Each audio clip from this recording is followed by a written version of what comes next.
Movie Mavens. Welcome back to another video on the B Movies channel. My name is Bailey and I put the B in movies. I hope you're having a good week. Again, thank you so much for your patience recently. Life has been crazy busy in a good way, but it's definitely been busy, so I really appreciate your patience on videos maybe coming out late or pieces coming out a little bit late. So thank you so much. And like I said on Instagram, it is going to be a 2-video week, so you will get a video today, Monday, and a video on Saturday to make up for the fact that there was no video last week. I don't have a lot to babble about today. I just want to say happy Friday the 13th weekend to everybody. It makes me so excited when we get a Friday the 13th during fall/spooky season. I hope you had a good weekend. I had a good weekend, and that's about all I have to babble about today. Nothing too crazy. So let's go ahead and dive right on into it. And just to clarify, if you're wondering, is today going to be blog roundup for this week, blog roundup from last week? We're going to operate under last week for this one, and then on Saturday we'll do a blog roundup for this week. So last week, technically, on the V Movies blog, on Monday it was my sister's birthday, so we talked about the CDs that I borrowed/stole from her growing up. On Tuesday we talked about Beetlejuice, which we will also talk about here in the deep dive, or not in the deep dive, in the special features, because I told you that I would talk about Beetlejuice. On Wednesday, we did a spotlight on Samara Weaving. I think she's great. I think she's an awesome scream queen. And I did not know her uncle was Hugo Weaving before I did that spotlight. Just to be very honest, I was not joking in that piece. On Thursday, we did the 4th edition of Drawing a Blank. Right now, it's looking like there are going to be 2 or 3 more in that series for now, so I'm excited. I really like doing this series. I know Elliot really likes the series a lot, too. And then on Saturday, we talked about Max Headroom, which will also be our deep dive today. There was a lot more to Max Headroom than I thought, because again, like I said, he was a little bit before my time, and so I did not know, I knew who Max Headroom was. I obviously knew about the Max Headroom incident, but it was really cool to learn more about just how Max Headroom came to be and all of the lore, and so we will talk about that in today's deep dive. So just to recap, up on the B Movies blog right now from last week, you have the CDs I stole/borrowed from my sister, my review on Beetlejuice, a spotlight on Samara Weaving, Drawing a Blank number 4, and Max Headroom just waiting for you over at bmovies.blog. It's also always linked in our description box below. And as always, those pieces come out around 10 a.m. Central Standard Time. Sometimes I have to fight with WordPress a little bit, but that's how it rolls. So next up, we usually do a Bite Size Sunday teaser. So I'm just going to, since Bite Size Sunday is already up, if you want to see what came out yesterday, I did a review of My Old Ass, which is Megan Park's new movie. Definitely enjoyed it. So you can read my full review up over on the B Movies Instagram, just at B Movies channel, same as our YouTube. And if you aren't familiar with Bite Size Sundays, these are just little reviews of content I want to talk about, but I don't necessarily have enough to say for a full piece, and so that's what started Bite Size Sundays, was just having little nugget reviews that you can see every Sunday at 8 or 9 a.m. CT on our Instagram, and those don't live on the blog, just the Instagram. So let's go ahead and dive into today's deep dive, which, if you're new here, this is the section of the video where we either talk about one of the pieces for the week, or we talk about something inspired by one of the pieces for the week. So let's talk about Max Headroom. So for those that don't know, Max Headroom is more than something that was clipped in Greylock to establish a timeline, which if you've seen Greylock, there's absolutely a nod to Max Headroom in there. And Max Headroom was truly ahead, if you get it, of his time. And there was a lot more to Max Headroom, like I said, than I initially thought, because he was a bit ahead of my time, and so I didn't realize that there were multiple shows and that there was a whole movie that was basically the Max Headroom origin story. And so it was really fun to dive into this one.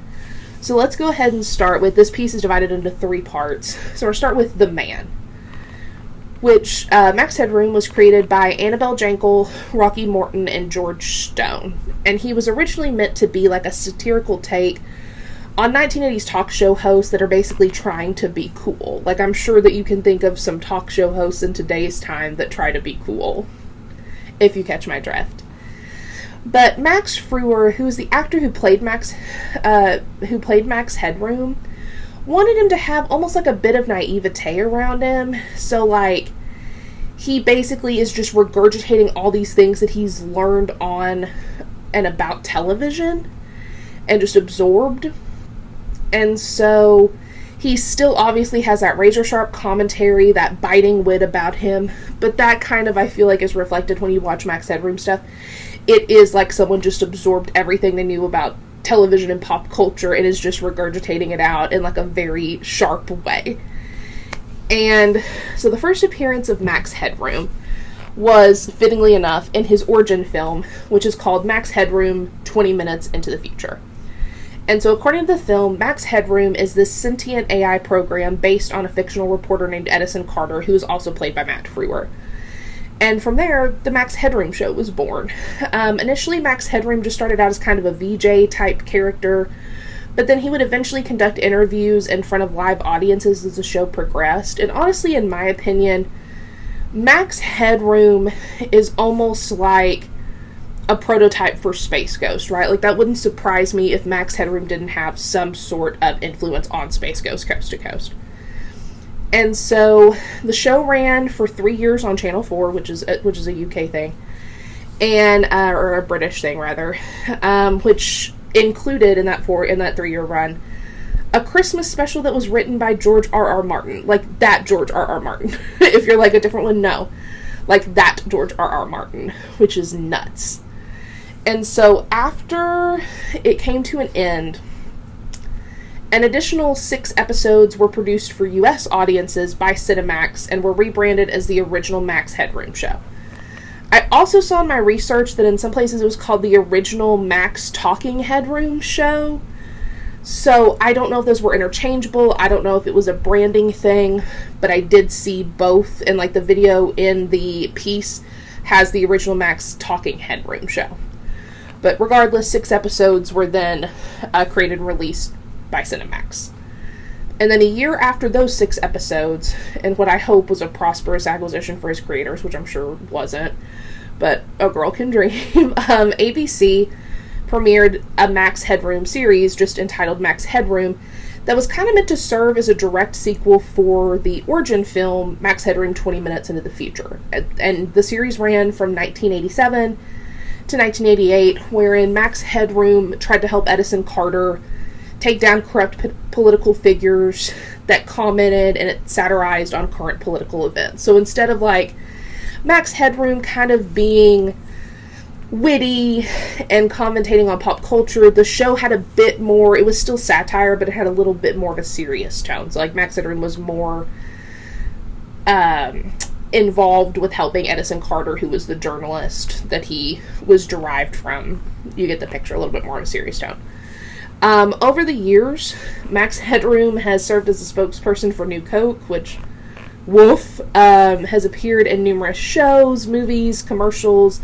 He's been referenced in a ton of stuff. And while Max Headroom, obviously, the appearances have faded, he's still really well known within the world of pop culture, at least I would say. And he's so well known, in fact, and still talked about, that back in 2022, AMC announced that Max Headroom would actually once again make his way onto our television screens in a rebooted series. And I know that it was announced 2 years ago, so I looked, and as of now, I'm just saying as of now, I can't find anything that says this project has been abandoned or is in development hell or anything. So as far as I know, this project is still happening. Again, we all know that that can change in an instant, especially now with streamers, but as of now, at least, fingers crossed, the Max Headroom reboot is still on.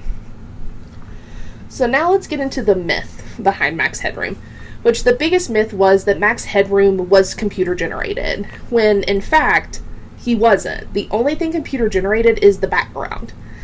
Matt Frewer just wore like these contacts, and when the contacts got too painful, that's why Max Headroom would sometimes have on those Ray-Bans.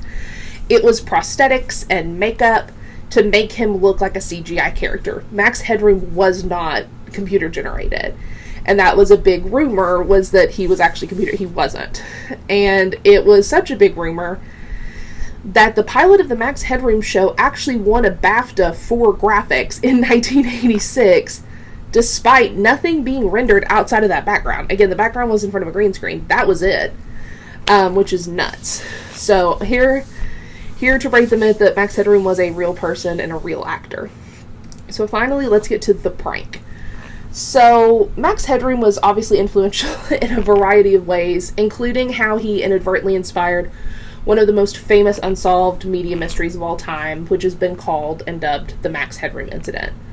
So on November 22nd, 1987, over the course of an evening across 2 different stations, someone in a Max Headroom Max managed to hijack a broadcast signal twice. The first time was only for like 20 seconds, but the second time was almost a minute and a half long. And additionally, the second interruption is probably the most famous one, where someone in a Max Headroom mask winds up getting his bare ass spanked by a woman with a fly swatter. And so to this day, no one has any idea who these hijackers are/were, but there's been speculation that this was anyone from a disgruntled employee, because they would know how to like hijack the system, to just art students making a project. But you can watch the full Max Headroom incident online. It's everywhere. And so yeah, that is Max Headroom. Again, did not know.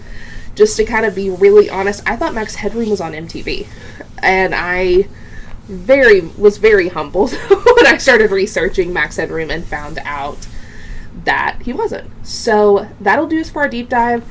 That piece, as well as the other pieces that we're going to talk about, that we talked about earlier today, and the Beetlejuice review that's up next, all of those will be in the description box below. So be sure to read those, and you can also subscribe on WordPress to get those sent directly to your inbox. So speaking of Beetlejuice, let's go ahead and move to special features, because we have a lot of updates. And actually, when I was writing this script, there were some more updates that came out. So on Saturday, we're going to have even more updates on some of these series. But if you're new to the channel, this section is reserved for things I may not necessarily write about, but want to talk about, and updates on all of our favorite analog horror and horror ARG series. So first up, let's talk about Beetlejuice, because I said we were going to talk about it, and so we're going to talk about it. I'm going to make good on my word. So funnily enough, it took me 3 tries to see Beetlejuice, because the first 2 times I tried to go, things came up, and so third time was the charm, and it was totally worth it. I had a big stupid grin plastered across my face from the second those opening credits started through the time the ending credits wrapped. And in my opinion, nothing was going to measure up to the original. Beetlejuice is one of those untouchable movies for me. I know that I have friends and coworkers who have said that, they think Beetlejuice is better than the original. So I know a lot of people, Beetlejuice is not untouchable to a lot of people. To me, it's just one of those untouchable movies. But I loved Beetlejuice. I thought it modernized the weirdness of the original without changing the sentiment of it or the spirit of it too terribly much. I thought that Monica Bellucci looked hot as hell. I thought that Catherine O'Hara was wonderful. I know that I've seen some criticisms where people think that, the new characters were brought in and not fleshed out enough. I think that's fair. I think Justin Theroux was a scene stealer, and again, I think Monica Bellucci looked hot as hell. But I think that's a fair criticism that you could say. Because Beetlejuice doesn't come up for it. Okay, Movie Mavens. In the wildest thing that's ever happened, my recording just stopped recording. So, I hope, fingers crossed, that I have Frankenstein this together with the first part. Hopefully the transition's not too bumpy. I'm so sorry. So let's pick up where we left off before my camera just stopped recording. So, like I said, Beetlejuice doesn't stop for air or any of Lydia's breathing exercises. But I personally, and I know how this sounds from the queen of pacing criticisms, but for me, I didn't mind it. With a movie like this zany, it doesn't matter. And on the other side, I've seen a criticism of Lydia that I don't really agree with, where people are talking about how this movie kind of butchers Lydia's character or like turns her into something that she wasn't. But to me, that's the point of this movie, is for her to rediscover herself. And Catherine O'Hara even says as much. Delia, there's on the patio at one point, Delia's like, where is that annoying gothic teenager that used to bother me? Like, where are you? And so I think that's kind of the point, right? Is like, Lydia has become this really neurotic adult, and I think that's the point of the movie. At least that's what I took. But again, just because I like a movie doesn't make it good. Just because I don't like a movie doesn't make it bad. And again, I just think it's worth noting, like, nothing's ever going to compare to the original, but this movie was so iconic to so many of us, and there's a reason why it's still such a prevalent part of the zeitgeist over 36 years after it's released. But I think it's an absolute blast. I loved seeing all of the twists and turns of the underworld, including all of the excellent makeup and practical effects. There's also been a new fear unlocked for me in the Beetle Baby, and I would defend Bob's honor any day of the week. So I would definitely check this one out if you can. It definitely gets 2 thumbs up from me. I really, really loved this movie. So on the flip side, let's jump into The Front Room, which I also saw the same weekend I saw Beetlejuice. And all I can say is nothing truly could have prepared me for this movie. And there's nothing that I can say that will truly prepare you for this movie. I will say, like, if you can't handle poop or other bodily fluids, you need to skip this movie. And if you're like, are you being serious? Yes, I am. I am actually being very serious. I can't say that this movie is good. It's not. Was I entertained by Kathryn Hunter from beginning to end? Yes, I was.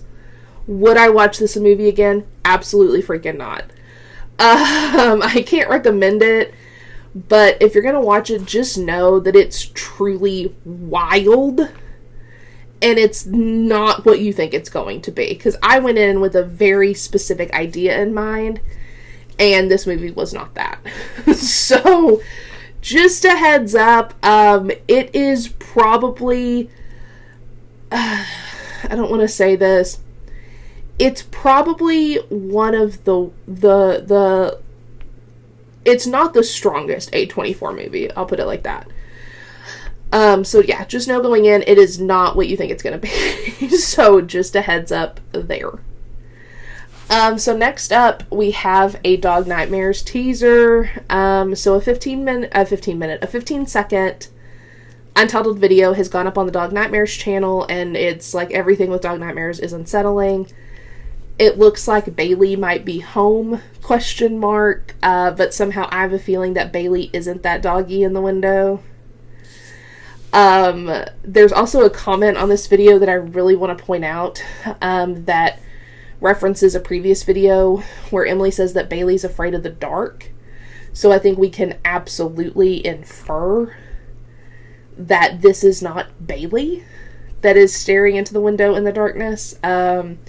But man, I'm so ready for more Dog Nightmares, because like I've said, this series genuinely gets under my skin, and it takes a lot to get under my skin, and this series does it. This is a series that I watch with all the lights on, because it's like McKinney Family Home Videos. It just gets under my skin. So very excited. And I will, as always, I will link Piggy Soda's channel and this teaser below. But yeah, I think something big's coming, and I'm ready.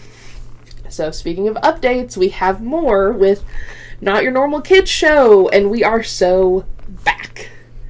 So we start with, like, to me it's like very similar to like Blue's Clues, or something, where you start, there's like a mailbox, and the mailbox opens to reveal an invitation from Dottie. And the invitation is to like an unforgettable event because we've proven to be the most loyal friends. And there are several screen glitches, and if you pause throughout this glitching process, the invitation changes and underlines and capitalizes different letters that spell out plants are people. Which obviously is not anything good.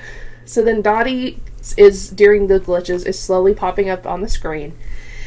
And she claims she doesn't mean to scare us with that scary white-pupiled fang face. As she says scare us, her face changes to that creepy face we've seen before. And we get the Not Your Normal Kids Show title card. But this time, instead of stop watching or messages we've seen before, underneath it says in reverse, so you have to like look at it because it's reversed. It says, please, you have to stop. So I think we're building up to like some sort of big climax here. So then we join Dottie at the table, and we see there are table settings for Mother, Tall Man, Clock Man, and the uninvited guest. And I don't know that we've met Clock Man yet. I don't believe so, but correct me if I'm wrong. And then Dottie asks us what we think the celebration is for. And so we learn it's some sort of anniversary as the screen glitches and shows several different distorted versions of Dottie's face before the camera opens on a long shot of Dottie at the end of the table and slowly zooms in. Dottie then tells us she wants to show us something and asks if we believe that wishes come true. And she goes to flip a coin into this well that has some sort of red liquid. And the tall man actually grabs the coin before it can hit the liquid. And so she tells the tall man that he's right, and she's already gotten her wish. And then she turns to look at a bunch of plants on the table and is like, well, kind of. And then proceeds to tell us that everything comes at a price and thanks us for coming to her party before the video ends. So we know those plants are people, which would make sense because in previous videos when she's been gardening and things, we've seen body parts, right? And so the price is clearly that Dottie can't have real friends, or that like people can't survive in this atmosphere, right? And so either way, like, I love this series. I've loved this series from the beginning. I'm always pumped for a new entry, but I personally think we're getting ready for some big climax, and I can't wait to see everything come together. So next up, more updates just keep coming, baby. So next up, we have the East Patch Disc 2 difficult settings. So this video picks up exactly where last week's video left off. And Jonah says he remembers being friends with Segan, but just kind of in the sense of how like you hang out with people that live in your neighborhood when you're a kid. And they lost touch, and he said he never really thought about him again until he contacted him through this video. And Jonah is, those title cards coming on the screen is Jonah setting up equipment to play this game. And so Jonah tells us that like his mom was friends with Segan's mom on Facebook, and so he got Segan's cell phone number through his Segan's mom and his mom, but he can't get Segan to answer, like he's getting no response. And so Jonah also shares that he had to tell Gabby about Segan as well, because as we know from earlier in the Angel Hair series, Jonah had a rough home life, and so he lets us know that like he didn't invite people over very often. And so then Gabby and Zag begin to tell us about this game. And we learn that I just lost my notes. Oh my gosh. Okay, there we go. I was like I can wing it, but y'all don't want that. So we learn that this game, similar to how like Gabby and Zag live within their media, there's an angel named Cam who lives in this game. But unlike Gabby and Zag, because you know they chose these television shows, they had breaks. Like they got breaks because of episodic releases, commercials, things like that. But Cam hasn't been afforded the same luxury. And so we also learn that Cam and like the other angels in this game need, as Francine calls it, a wellness check to kind of make sure they're all okay. But something we haven't seen before, and Jonah notes it on the video as well, there's this kind of like apprehension and uncertainty and fear from Gabby and Zag about having to go into this game, because Jonah's asking, if it can hurt them and all of these other questions. And, Zag even is like, this puts us at a disadvantage because this is very different from what we're used to, because, they're used to living in media, whereas this game there's a lot more interaction, like the interface is different, the controls are different. And we also learned through one of Zach's comments, it's an offhanded comment about how, like, Cam doesn't really listen to people, that Cam doesn't really seem to be a team player. And so Jonah asks also, like, if any of this is his fault, because we saw Jonah in that first video in the game. And Gabby reassures him that, like, even if, something happened in the past, like, his future doesn't define, like, the past does not define his future or even his current actions. And so we see Jonah insert the game, and Jonah vows to do whatever he can to help Segan. And as Jonah hits the new game button, Francis asks Gabby if he'll get to meet Cam, and Gabby kind of nervously says, "We'll see." And that's where the video ends. And I know I say this all the time, but this is a series that as soon as I see a new episode, I will drop everything to watch it. If you haven't watched the Angel Hair series, or really anything that the Mangan sisters have done, I'm going to have to kindly demand that you do so now. They're just incredibly talented. The animation is always just out of sight. And I can't wait. There's already a new episode up that I will definitely be watching, and we will definitely be covering next week. So now is the time to catch up if you haven't. So speaking of updates, we got 3 new Hollow Birds videos, baby. So let's jump right into it. In the first video, which is log 5_a_dream, we start with a much appreciated Smosh reference, as these videos are set in 2007. And at the beginning, R seems to be in very high spirits. He starts talking directly to Anna, saying that he knows she hasn't been able to talk recently, but he knows that she watches the video, so he wanted to make one for her. Again, it starts out very light as he talks about Smosh, because, this would have been early days of Smosh. And he tells Anna that he knows that she's worried about him, but he's been fine, and Smosh has inspired him to make videos, and he just really seems in high spirits. But then, in log 6, A Nightmare, the tone is drastically different in a literal day and night scenario. So the video begins as R shushes the camera, and then he writes notes to let us know what's going on. So we learn that there is some massive entity outside of his house. He's actually called the police. And then we hear some noise that, in my opinion, sound similar to what we've heard in that very first video, those like guttural growling noises. And then there appears to be some sort of struggle before the video ends. However, if you pause really quickly, and on this one it took me a million tries, there is a news clipping on this one as well.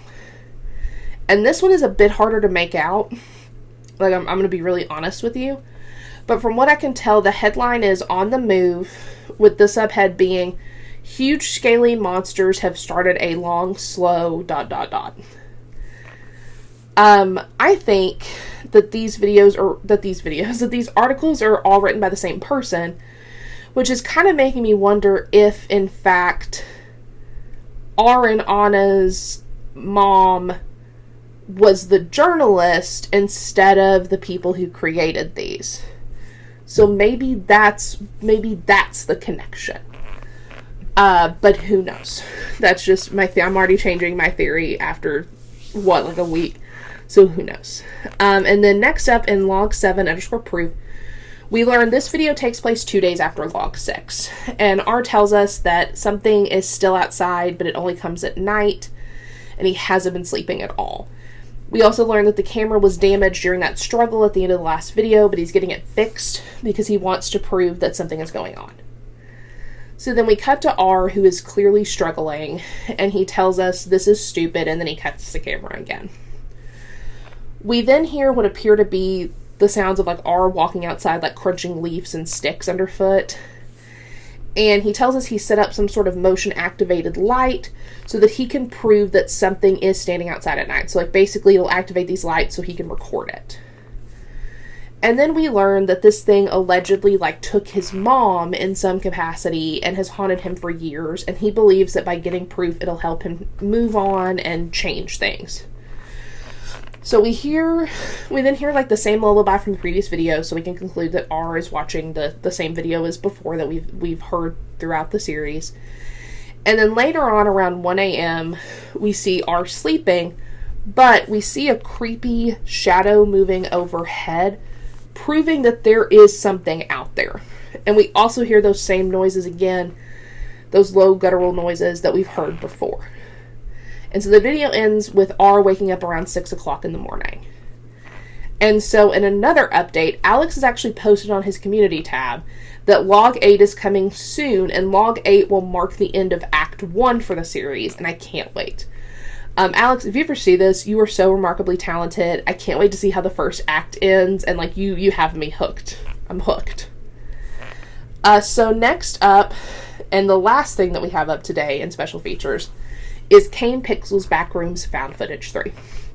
And this video made me so excited for the Backrooms movie. I think it shows how much Kane Pixels continues to grow as a creator. And just for some context, the Backrooms have always fascinated me because they prey on these primal fears of like isolation and being trapped and loneliness.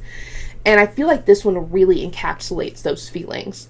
The creature is horrifying when it's like trying to crawl through that tunnel. My skeleton left my body. Additionally, the scene where Robbie tries to get help from someone outside of the back rooms, essentially sealing their fate, is gut-wrenching. And so I just want to say, Kane, like, kudos, dude. This one's good. If you haven't watched it, it's 45 minutes long, and it's really, really good. And again, everything continues to... the quality just continues to go up and up and up. So, like, definitely check this out. And again, I'll link the channel in the video below. But yeah, it's a good one. That's why I wanted to talk about it. And today's video was originally going to go out yesterday, but then something came up because I just wanted to give Kane his flowers for this one, for sure. So last up, let's go ahead and jump into our subtitles, which are just little bite-sized pieces of news from across the internet. So first up, Cinemark has announced that a Terrifier 3 popcorn bucket will drop this week, depicting Art the Clown as a deranged Santa Claus. So definitely be on it, because y'all know that they sell out so fast. So if you can and you want it, definitely keep your eye on that Cinemark page for when it goes live.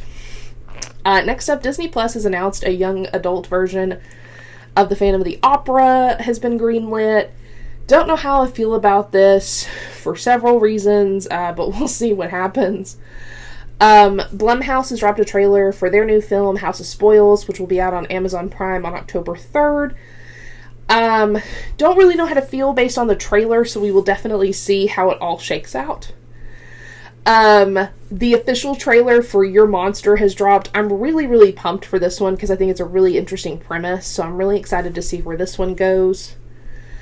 Shudder has revealed that the Creep tapes, which are based on the Creep and Creep 2 by Patrick Brice and Mark Duplass, the first episode of the Creep tapes will be dropping in November, on November 15th. So very excited to see this because it's going to be, from my understanding, an anthology. So super stoked for that.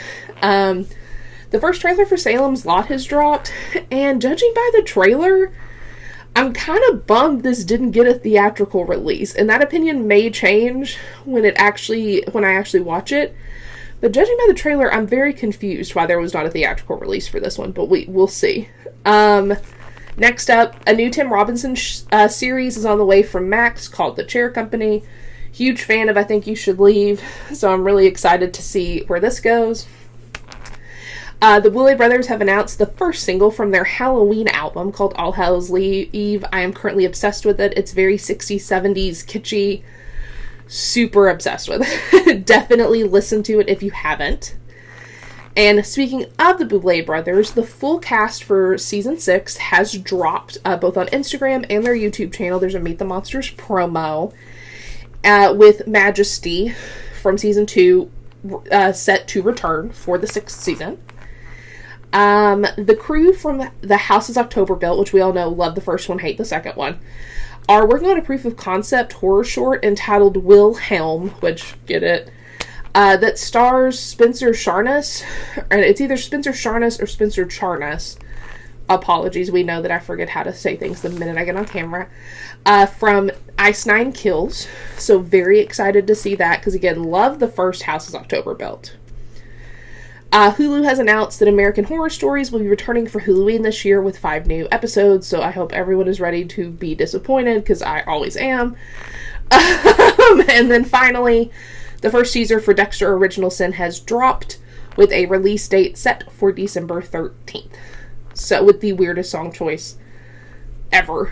So, that should do us for subtitles, and so let's go ahead and wrap it up. Please feel free to follow me on Instagram at Lisa_Frankenstein_. Feel free to follow Elliot at reading.with.red. Follow us on Instagram at bmovies channel. That's where we post news. We post Monday through Friday for the pieces of the week. We post the YouTube video on Saturday, and we post Bite Size Sunday on Sunday. So we're basically posting every single day over there. Be sure to subscribe if you're not subscribed. It's free. Give us a like if you feel so inclined, and leave a comment if you are feeling frisky. Thank you so much again for all of your patience recently, and I guess that all that's left to do is fade to black.